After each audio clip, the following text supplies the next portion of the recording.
Itu solusi yang paling mudah. Gimana? Ambil kapas, pura-pura dengarkan dengan khusyuk.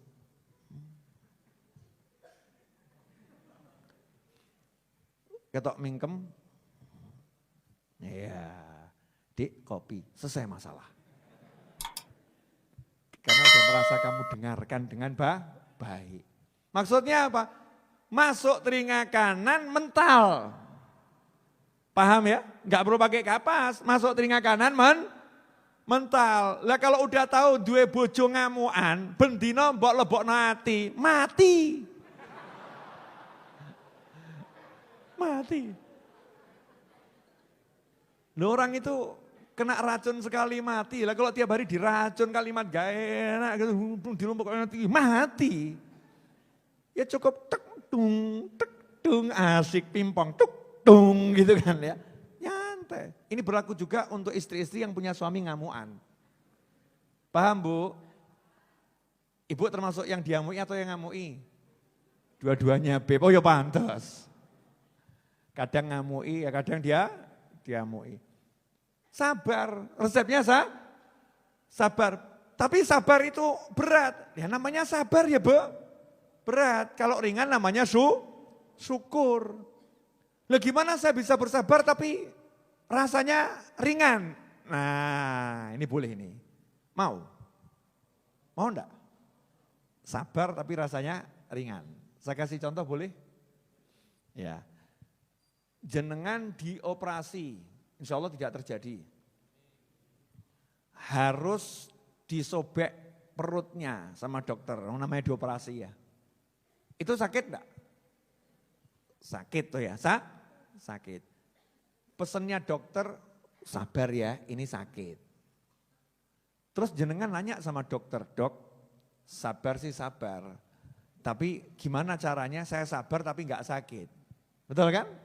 Dokter jawab, duitnya dinaikkan dikit.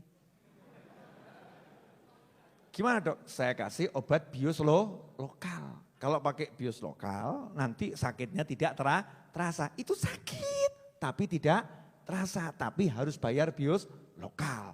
Kalau jenengan tidak bayar bius lokal, ya terpaksa sabar. Kroso loro. Paham? Dah. Jadi untuk biar tidak terasa sakit, pakai bius lokal. Sebetulnya sakit atau enggak sakit itu? Sakit. Terasa enggak? Terasa, tapi enggak mbok rasakno.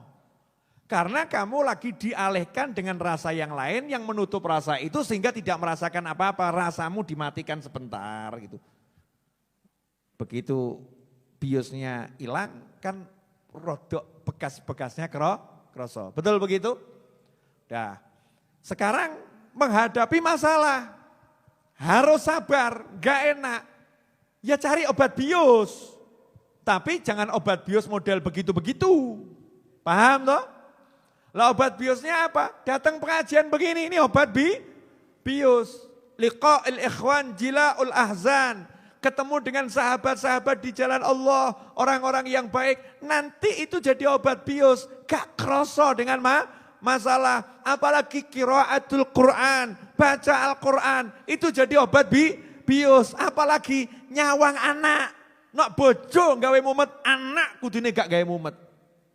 Masya Allah, nah, di hati saja ya, jangan diucapkan, nah mbokmu gitu, nah Masya Allah. Di hati, jangan dibisikkan ke telinga, mbokmu gitu, bapakmu gitu ya. Giliran nanti ibunya juga gitu, nah bapakmu gitu ya, Masya Allah teko mbokmu gitu ya. Jangan begitu diucapkan, enggak boleh. Kalau di hati ya enggak jadi masalah, paling ya ngono terus nanti. Karena hatinya enggak dilatih untuk sabar.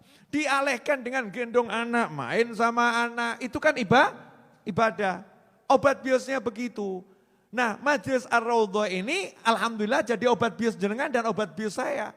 Makanya saya itu alhamdulillah, krosone seneng nyawang jenengan. Kenapa? Obat bius. Obat bius. Ya, lihat Mas Agung di belakang sana, Masya Allah. Yang senyumnya menunjukkan putih giginya. Kok dingkluk ngapa Gung? Nah, ya kan, lihat Mas Agung gitu obat bius. Mas Agung lihat saya obat bius, maka kami saling membius. Tapi yang dibius sadar. Kenapa? Bius lokal. Ya bius lokal. Jelas semuanya? Ini belum pengajian loh. Ini belum dibahas. Ini baru membahas masalah kalau tadi itu loh, saya mau membaca, saya enggak kelihatan, saya butuh kaca mata. Jelas? Nah kacamata itu ada nabi, ada rasul, ya ada orang-orang soleh. Nanya sama mereka. Contoh yang lain. Sahabatnya Kanjeng Nabi Muhammad SAW, Abdurrahman bin Auf radhiyallahu anhu. Nabi itu mendoakan Sayyidina Abdurrahman bin Auf itu tangannya berkah. Didoakan sama Nabi tangannya berkah. Jadi kalau beli apa-apa enggak akan rugi, untung terus. Asik ya? Nyekel apa? Untung. Yang dipegang kalau itu pasir jadi emas. Ojo mbak bayang no, pasir dicekel jadi emas. Maksudnya walaupun itu balang rendah, kalau yang megang Sayyidina Abdurrahman bin Auf, itu dijual keuntungannya bisa buat beli emas. Radhiyallahu anhu.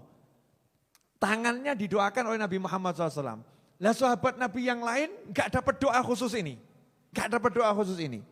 Tapi sahabat yo pengen toh kalau beli barang gak rugi, betul kan ya? Beli barang untung. Maka sahabat ya menggunakan Sayyidina Abdurrahman bin Auf radhiyallahu anhu. Kalau mau beli barang titip sama Sayyidina Abdurrahman bin Auf.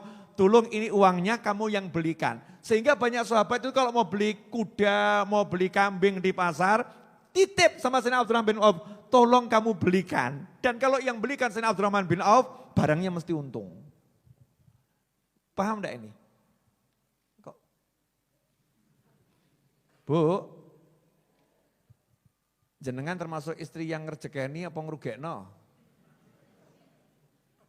Ibu, coba dicek setelah menikah dengan kamu suamimu semakin kaya atau semakin miskin? Korban jangan bicara. Perlu diralat ya, istri membawa sial itu tidak ada. Kalau ada membawa sial, istri bisa menyebabkan sial. Tapi enggak boleh meyakini istri bawa sial. Rasul mengatakan pasangan hidup itu bisa ya. Kalau ada sial, kalau sial itu ada, pasangan hidup itu bisa jadi sial, tapi sial itu tidak ada. Nah, sekarang ada istri-istri yang menyebabkan suaminya itu jadi rezekinya seret.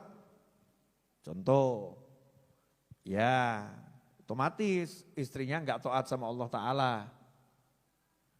Istrinya buka aurat diumbar di mana-mana. Suaminya padahal ahli masjid, ahli dzikir, ahli macam-macam. Sehingga rezeki suaminya seret. Kenapa? Seretnya rezeki suami untuk menghapuskan dosanya istri. Karena di antara dosa itu ada dosa yang tidak terhapuskan dengan zikir, dengan wirid, dengan sholat. Kecuali dosa itu terhapuskan karena sumpek golek duit gak entuk-entuk. Jadi jenengan yang cari uang gak dapat-dapat, alhamdulillah, dosa entek. Kok gak syukur kenapa ini? Ada yang begitu, ya. Ada lagi istri yang nghabiskan duitnya suami. Koleksi liven gak entek-entek.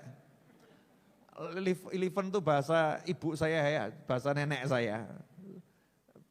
Bahasa sekarang apa namanya Habib? Oh lipstick, bedanya apa sama liven? Pokoknya gitu ya Bu ya. Koleksi, coba ini. Wah ini cocoknya sama kudung yang ini cocoknya sama baju yang ini. Jadi satu baju, satu liven. Pertanyaan saya, kalau istri model begini kira-kira suaminya cepat sugih atau cepat melarat? Ada yang cepat sugih, ada yang cepat melarat. Nah ini, termasuk yang mana ini? Termasuk yang mana?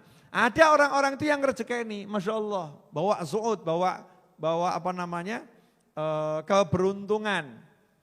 Memang mungkin dia dapat doa waktu kecil dari orang soleh. Orang ini tangannya ngerjekeni, didoakan sama orang soleh. Warisan dari Kanjeng Nabi Muhammad SAW, Rasulullah doakan sahabat. Ada orang yang dapat warisan itu, yang kalau doakan orang bab rezeki, Masya Allah. Ada yang seperti itu, jangan kamu ingkari. Ini gak bisa di matematika, gak bisa pakai ilmu ekonomi, ilmu dongo kok. Gak bisa di matematika. Maunya Allah, kalau udah maunya Allah, selesai semua ilmu. Semua ilmu selesai. Ikhwani rahimakumullah, kenapa malam ini saya ngomong seperti ini, saya juga tidak tahu. Karena dari awal saya tidak mau ngomong seperti ini. Ya, tapi coba kalau kita petik hikmahnya, pelajaran apa yang bisa dipetik dari omongan di malam hari ini. Kalau kita sudah tahu bahwasanya lampunya truk saja membuat tenang, masa lampunya Gusti Allah enggak buat tenang. Dan kita ini dapat lampunya Gusti Allah yang paling terang benderang, yaitu Kanjeng Nabi Muhammad sallallahu alaihi wasallam.